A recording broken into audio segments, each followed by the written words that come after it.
Hi viewers, welcome back to SS Twins Kitchen. இன்னைக்கு Sunday ஸ்பெஷலா மீனும் எறாவும் வாங்கியிருக்கேன். இதை நாலா செப்பரேட் பண்ணி 4 டிஷ் பண்ண போறேன். என்னென்ன டிஷ் பண்ண போறேன் அப்படிங்கறத வாங்க வீடியோக்குள்ள போய் பார்க்கலாம். இது மீன் குழம்புக்கு வச்சிருக்கேன். ஃபர்ஸ்ட் எல்லாத்துலயும் கொஞ்சம் மஞ்சள் தூள் ஆட் பண்ணிக்கலாம். இது எறா தொக்கு பண்ண போறேன். இது எறா 65. இது fish fry. ஃபர்ஸ்ட் fish fryக்கும் இந்த prawn 65க்கும் மசாலா சேர்த்துக்கலாம். நான் வந்து எந்த ஸ்டைலும் யூஸ் பண்ணல. நான் எப்பவும் எப்படி செய்வேனோ அது மாதிரி தான் செய்றேன். இது fish fry மசாலா கடையில் வாங்குறது தான், அதுதான் சேர்க்குறேன். அப்புறம் கொஞ்சம் சால்ட்டு, prawn 65க்கு கொஞ்சம் சீரகத்தூள், கரம் மசாலா, சால்ட்டு, மிளகாத்தூள், இது வீட்டில் அரைச்சது தான், அதுதான் சேர்க்குறேன். ஒரு அரை ஸ்பூன் வந்து அரிசி மாவு, அரை ஸ்பூன் மைதா மாவு. கார்ன் பவுடர் இருந்துச்சுன்னா நீங்கள் கார்ன் பவுடர் ஆட் பண்ணிக்கோங்க மைதா மாவுக்கு பதிலாக. நான் இப்போ தான் பார்த்தேன் வீட்டில் இல்லை, அதனால நான் மைதா மாவு கொஞ்சம் சேர்த்துட்டேன். இப்போது லெமன் ஒரு ஆஃப் லெமன் சேர்த்துக்கோங்க. நான் ஃபிஷ் ஃப்ரைலையும் சேர்க்க போகிறேன் லெமனு. இந்த ப்ரான் 65லையும் சேர்த்துக்கோங்க. அது கொஞ்சம் டேங்கியாக நல்லாயிருக்கும் டேஸ்ட்டு. ஃபிஷ் ஃப்ரைக்கு கொஞ்சம் அதே மாதிரி ஆஃப் லெமன். இப்போ இது எல்லாத்தையும் மிக்ஸ் பண்ணிக்கலாம். உங்களுக்கு மசாலா எவ்வளோ வேணுமோ நீங்கள் போட்டுக்கோங்க. காரமாக சாப்பிடுவீங்க அப்படின்னா நிறையா போட்டுக்கோங்க. நான் வந்து குழந்தைங்க சாப்பிட்றதுனால கொஞ்சம் கம்மியாக போட்டுருக்கேன். நல்லா இது உள்ளெல்லாம் நல்லா அப்ளை பண்ணிவிடுங்க. அப்போ தான் அது ரொம்ப டேஸ்ட் வந்து உள்ளே இறங்கும். மசாலாவோட 65க்கும் அதே மாதிரி மிக்ஸ் பண்ணி ரெண்டையுமே ஒரு ½ hour அப்படியே வச்சுருங்க. இதில் மசாலா கொஞ்சம் கம்மியாக இருக்கிற மாதிரி இருக்குது, அதனால நான் இன்னும் கொஞ்சம் சேர்த்துப்பேன்.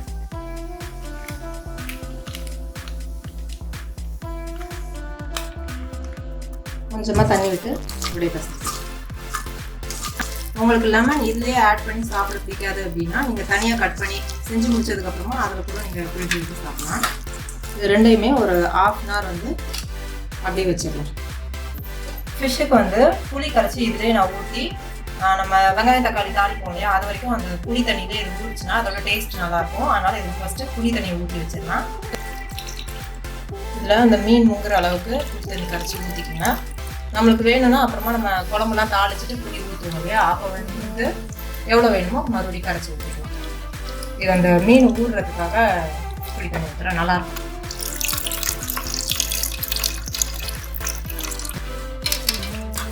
அப்படியே கலந்து கொஞ்சம் நேரம் அப்படியே வச்சுருவேன். இன்னைக்கு இந்த மண் சட்டியில் தான் நான் குழம்பு வைக்க போகிறேன். எப்போவுமே மீன் குழம்பு மண் சட்டியில் வச்சா நல்லா இருக்கும் இல்லையா, அது இன்னும் அடுத்த நாள் வச்சு சாப்பிடும்போது இன்னும் டேஸ்ட்டாக இருக்கும். ஸோ அந்த சட்டி காயட்டும். இப்போ எண்ணெய் ஆட் பண்ணிக்கலாம்.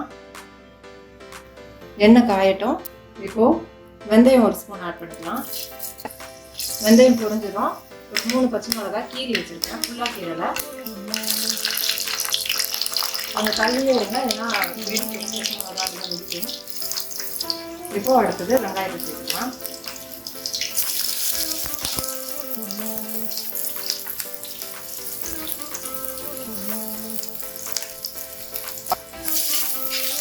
இது நல்லா வதக்குங்க. அந்த மசாலா நல்லா வதங்கினா தான் மீன் கொஞ்சம் டேஸ்டாக இருக்கும். வெங்காயம் வதக்கி விட்டுருக்கேன், அது வதங்கட்டும். அதுக்குள்ளே நம்ம ப்ரானும் அந்த ஃபிஷ்ஷும் ஃப்ரை பண்ணி எடுத்துக்கலாம். எண்ணெய் சூடாகட்டும். இப்போ கருவேப்பிலை சேர்த்துங்க. எப்போவுமே கருவேப்பிலை வந்து வெங்காயம் போட்டு வதங்கினதுக்கு அப்புறமா போடுங்க. அப்போ தான் அதோட கலரும் மாறாது, அதோட நறுமணமும் இருக்கும். இப்போ தக்காளி போட்டு அது கூடவே கொத்தமல்லியும் வச்சுருக்கேன், அதையுமே சேர்த்து வதக்கிடுங்க.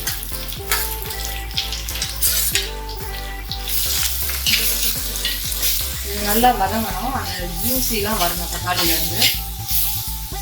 அதனால் கொஞ்சம் ஸ்லோவாக வச்சுட்டு மூடி வச்சிடலாம். எண்ணெய் சூடாகிடுச்சு. இப்போ இதில் ஃபஸ்ட்டு நான் ப்ரான் வந்து ஃப்ரை பண்ணி எடுத்துக்கிறேன்.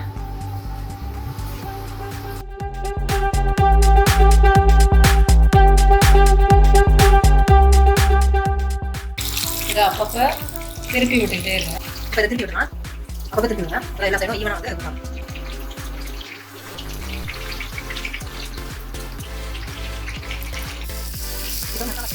இப்போ மசாலா சேர்த்துக்கலாம்.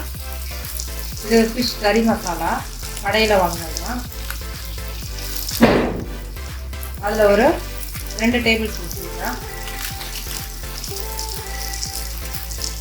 அப்புறமா வீட்டில் அரைச்சி குழம்பு மிளகாத்தூளில் 1 ஸ்பூன் சேர்க்கலாம். 1 ஸ்பூன் தனியா தூள் சேர்க்குறேன். இது எல்லாத்தையும் நல்லா மிக்ஸ் பண்ணி விட்டுட்டு நம்ம அந்த மீனில் புளி கரைச்சி ஊற்றி வச்சோம் இல்லையா, அந்த தண்ணியை இதில் அப்படியே ஃபில்டர் பண்ணி விட்டுட்டு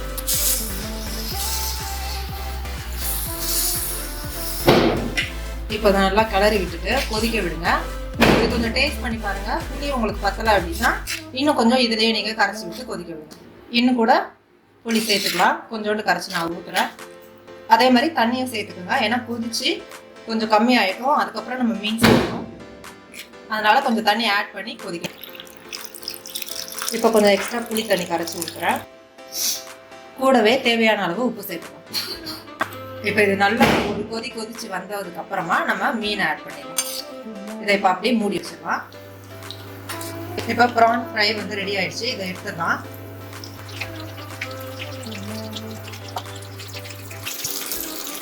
எறா 65 வந்து ரெடி ஆயிடுச்சு. இப்போ இந்த ஆயிலே நம்ம ஃபிஷ்ஷை ஃப்ரை பண்ணி எடுத்துடலாம்.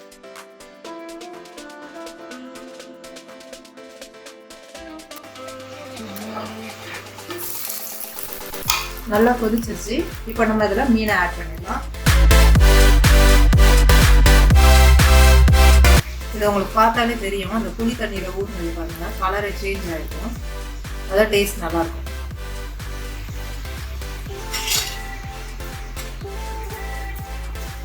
இப்போ அதை லைட்டாக அப்படியே கலரி விட்டுட்டு அப்படியே மூடி வச்சுருங்க. அப்போ தான் மீன் வேகும். எப்போவுமே மீன் குழம்புக்கு மாங்காய் போட்டால் தான் அது ஒரு டேஸ்ட்டு. அதனால் நான் மாங்காய் சேர்க்க போகிறேன். எப்போவுமே லாஸ்ட்டாக சேர்த்தா தான் மாங்காய் வந்து கரையாது. அதனால் மீன் போட்டோடனே மாங்காய் சேர்த்துக்கலாம்.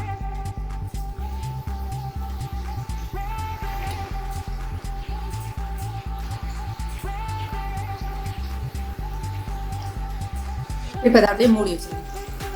இன்னொரு பக்கம் மீனை திருப்பி விட்டுருங்க.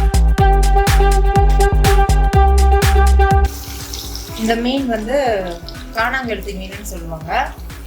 அப்படி இல்லைன்னா ஐலண்ட் கூட சொல்லுவாங்க. சென்னையில் ஐலண்ட் தான் சொல்கிறாங்க மேக்ஸிமம். மீன் குழம்புக்கு எல்லாமே ரெடி ஆகிடுச்சு. இனிமேல் மீன் மாங்காய்லாம் வெந்துருச்சுன்னா இறக்கிடலாம். அதனால் நான் அதை பக்கத்தில் மாற்றிட்டேன். எண்ணெய் சேர்த்துக்குங்க. எண்ணெய் சூடானதும் நான் கொஞ்சம் கரம் மசாலா சேர்த்துக்கிறேன். எப்பவும் பட்டை, கிராம்பு, ஏலக்காய் எல்லாம் போடுவோம் இல்லையா, நான் அதுக்கு பதிலாக அப்படியே கரம் மசாலாவே சேர்த்துக்கிறேன். ஒரு பச்சை மிளகாவை 4 கீரி வச்சுருக்கேன், அதையும் சேர்த்துக்கலாம். ஒரு வெங்காயத்தையும் சேர்த்துக்கலாம்.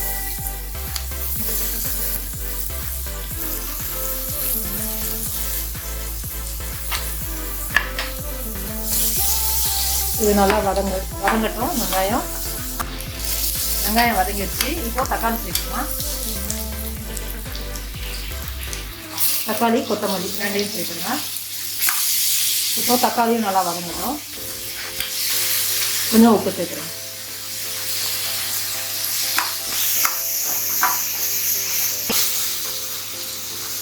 இந்த ஸ்டேஜில் இஞ்சி பூண்டு பேஸ்ட் ஒரு ஸ்பூன் ஆட் பண்ணிக்கலாம். இதையும் போட்டு நல்லா மிக்ஸ் பண்ணி வச்சுட்டு கொஞ்ச நேரம் அப்படியே வதங்கட்டும். ஒரு ஸ்பூன் குழம்பு மிளகாத்தூள்,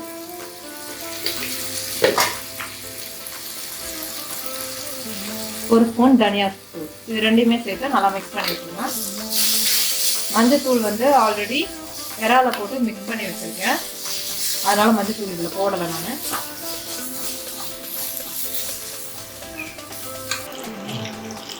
ஃபிஷ் ஃப்ரை ரெடி ஆயிடுச்சு. அதையும் எடுத்துடலாம். நீங்க தோசைக்கல்ல கூட போட்டு ஃப்ரை பண்ணி எடுத்தாலும் நல்லா இருக்கும்.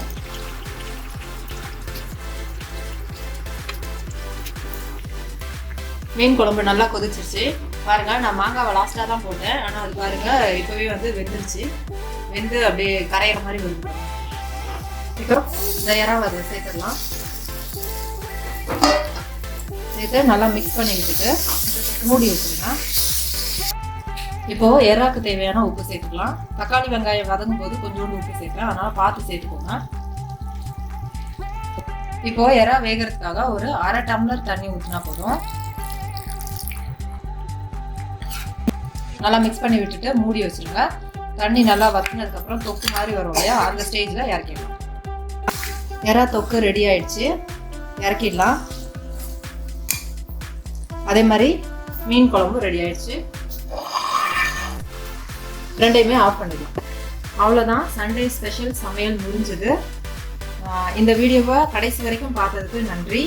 சேனலை மறக்காமல் சப்ஸ்கிரைப் பண்ணுங்கள். இந்த வீடியோ பிடிச்சிருந்தா லைக் பண்ணுங்கள். தேங்க்ஸ் ஃபார் வாட்சிங்.